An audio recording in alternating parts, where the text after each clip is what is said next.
Maswerteng gabi po mga ka-STL natin sa Bulacan. Narito na po ang mga numerong nanalo sa STL Bulacan ngayong gabi nito.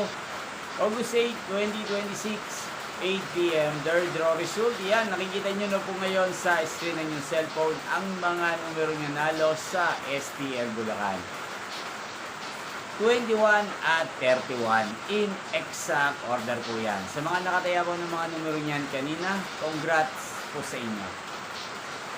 Araw-araw niyo pong mapapanood ang resulta ng STL Bulacan sa channel na to tuwing 11 a.m., 4 p.m. at 8 p.m. So gusto po magpa-shoutout, mag-comment lang po kayo.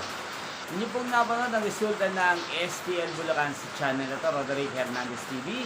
Maraming salamat po sa patuloy niyo pong manonood at pagsuporta sa aking channel. Magkita-kita muli tayo bukas ng 11 a.m. para sa first draw result ng STL Bulacan. Thank you for watching and good night po sa ating lahat.